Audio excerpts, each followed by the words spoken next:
La femme et les tentations sexuelles.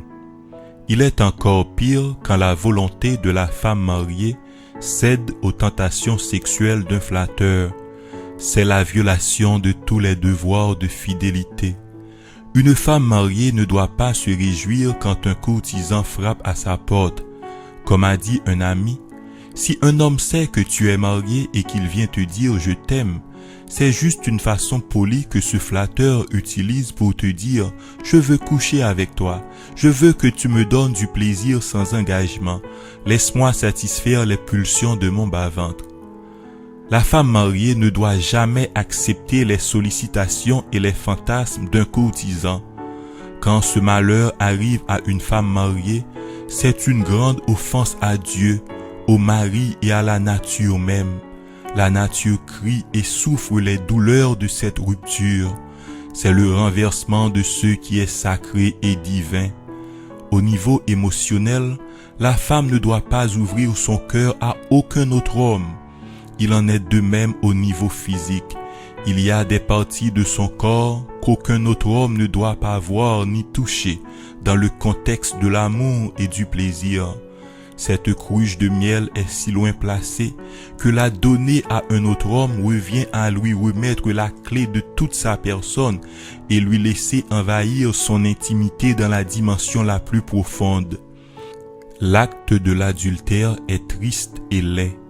La femme allongée comme une prisonnière sous le pouvoir d'un flatteur qui arrive de loin comme un grand oiseau de proie plane sur sa victime. La séduction dans les yeux et la convoitise dans le cœur, ce flatteur commence son ignoble besogne. Il explore les majestueuses chambres de ce château fortifié. Il découvre la poitrine de la femme et touche à volonté ses deux précieuses rondeurs, symboles de la féminité. Il enlève le trésor de la femme. Il enlève son honneur et le respect de son mari. Il dévore tout sur son passage parce qu'il sait qu'il n'a pas droit de citer. Il n'a pas la tendresse du mari parce qu'il est en train de voler. Il n'est pas conduit par amour, mais par le désir de satisfaire une convoitise passionnée. Ce flatteur voit tout, il touche tout et il mange tout. Il a dérobé la dignité et la couronne de chasteté que Dieu a placée sur la tête de la femme mariée.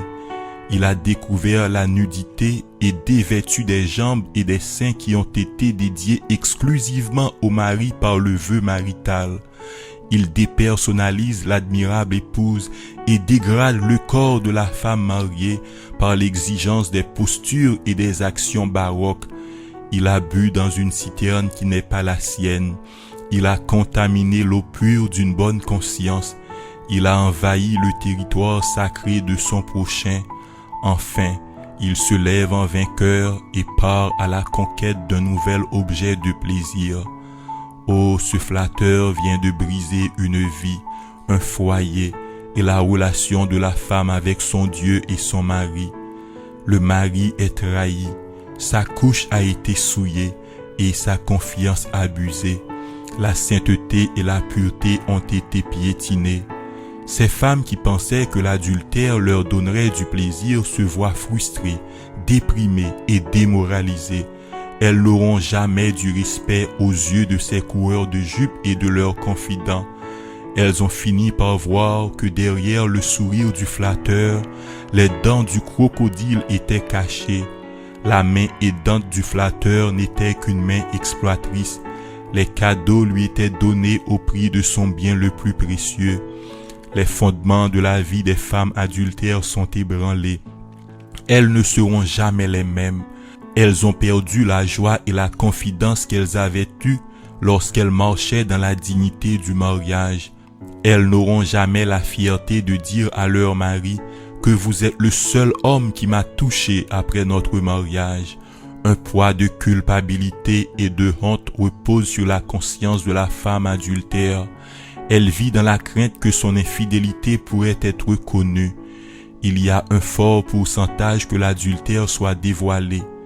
Comme a dit un homme adultère pratiquant, il y a plus de plaisir à claironner l'action que dans l'action elle-même. Selon ses propres mots, S'il ne claironne pas son action, il n'y a pas de plaisir. La parole de Dieu dit clairement qu'il n'y a rien de secret qui ne doit pas être découvert. Ainsi, même l'ombre la plus ténébreuse de la nuit ne pourra cacher l'adultère. La femme adultère vit avec une grande douleur dans son cœur.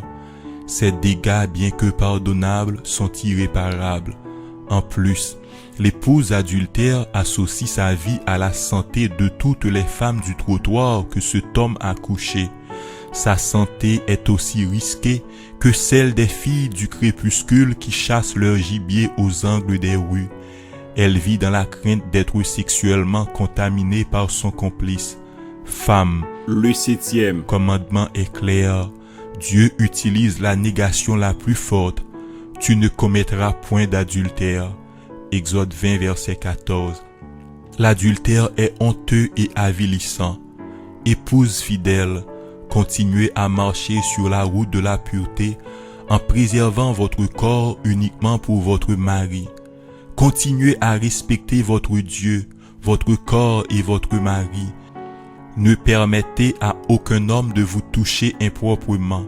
Les pincements badins, les étreintes malsaines, les accolades à prétention, les bourrifages des cheveux par des amis, des collègues du travail et du ministère, le chatouillement érotique, les interactions sensuelles sont inappropriées et inacceptables. Femmes adultères, pourquoi avez-vous répandu au dehors les os de votre mari? Elles sont pour lui seul et non pour ses amis avec lui ou pour les étrangers ou pour le manager. Pourquoi l'exposez-vous à devenir la risée de tous? Repentez-vous, soyez chaste et produisez des fruits dignes de repentance. Aux femmes adultères, cette date est repérée comme une triste soirée ou une triste journée dans les annales de votre vie conjugale. Elle est inscrite sur une page noire dans le livre de votre histoire d'amour. Elle est placée ultérieurement à la brillante date de votre cérémonie nuptiale à laquelle les anges du ciel ont pris part. Cette soirée ou cette journée a été vécue dans le secret de l'infamie, loin des applaudissements de cette foule qui se levait pour révérer l'entrée de la mariée dans la page précédente. Cette date a été vécue dans la complicité avec un homme qui n'a pas pris aucun engagement devant Dieu et devant des témoins pour vous aimer, ni reçu la bénédiction nuptiale d'un officier religieux ou civil. La paix et la sainte présence de Dieu qui inondait votre cœur pendant votre cérémonie de mariage s'envolaient pour faire place à la honte et à la culpabilité. Cette soirée a vu l'anéantissement de 15 années de résistance et de chasteté. Cette liaison voluptueuse a brisé votre belle couronne de chasteté. Ces 15 malheureuses minutes ont balayé votre bonne réputation de femme fidèle et chaste. La muraille de l'honneur féminin patiemment construite pendant des années a été renversée. Aux femmes adultères, à celles dont la sueur a été mêlée avec celle d'un flatteur, à celles qui ont été souillées par la semence d'un autre homme, aux femmes dont la nudité a été découverte par un flatteur, à celles dont le corps nu a été recouvert par l'ombre d'un homme qui n'est pas leur mari, aux femmes qui ont tâté l'adultère, à celles qui échangent leur chasteté pour les bénéfices d'un emploi ou d'une position, à celles qui dégradent leur corps pour tirer vengeance d'un mauvais traitement dans le foyer, à celles qui s'écroulent sous la pression sociale en commettant l'adultère juste pour le plaisir de l'adultère, à celles qui tout en étant avec leur mari donnent naissance à des enfants pour un autre père, à celles qui récoltent aujourd'hui le fruit amer de l'adultère, aux femmes qui ont tué dans leur sein le produit de l'adultère,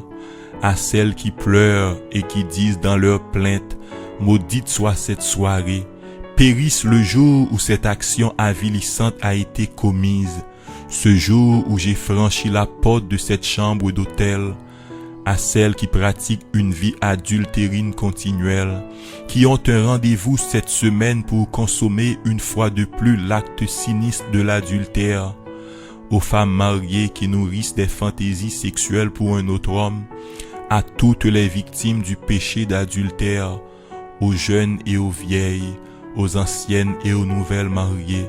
La main de Jésus est en train d'écrire sur le sol, pendant que les pharisiens armés de grosses pierres sont prêts à exécuter le funeste verdict de la loi. Ils demandent au Seigneur Jésus, « Toi, que dis-tu? Moïse nous a ordonné de lapider de telles femmes. » Le Seigneur Jésus a prononcé votre verdict. Il demande à ce que vous soyez lapidés et que la première pierre soit jetée par quelqu'un qui est sans péché. Accusés par leur conscience, ils se retirent un par un. Mais, comme la parole doit être accomplie, je vois un homme qui est sans péché. Il se lève et prend une grosse pierre pour exécuter le sinistre verdict de la loi mosaïque. Son nom est Jésus de Nazareth. Sur l'une des faces de cette pierre était inscrit le mot amour. Sur les autres faces étaient inscrits successivement les mots pardon, miséricorde et grâce. Jésus a lancé cette pierre contre vous en criant, « Je ne vous condamne pas non plus. Allez et ne péchez plus. » Vous voilà frappés par son amour et par sa grâce. Il vous appelle à la repentance et à l'acceptation de son pardon.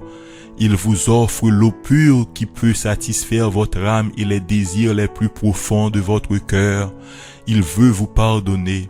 Il vous affranchira de la puissance de l'adultère et vous donnera la vie éternelle. Recevez Jésus-Christ, le Fils de Dieu, dans votre cœur aujourd'hui, et vous trouverez votre place parmi cette multitude de femmes pécheresses lavées dans le sang de Jésus, qui ont entendu la voix du Maître leur dire, « Vos nombreux péchés sont pardonnés, allez en paix, votre foi vous a sauvés. » Maris et femmes, l'adultère n'est pas bénéfique ni pour l'homme ni pour la femme. Dr. Dan Allender écrit avec raison, « La confiance et le respect constituent les fondements de toutes les activités humaines, y compris la politique, les affaires, le mariage et l'amitié. L'infidélité affecte tout le monde, le trompé et le trompeur. Les conséquences émotionnelles, physiques et spirituelles sont énormes et alarmantes. Fuyez l'adultère. Ce sera de la santé pour votre âme et votre corps, car la parole de Dieu nous dit, fuyez l'impudicité. Quelque autre péché qu'un homme commette, ce péché est hors du corps, mais celui qui se livre à l'impudicité pêche contre son propre corps. 1 Corinthiens 6, verset 18.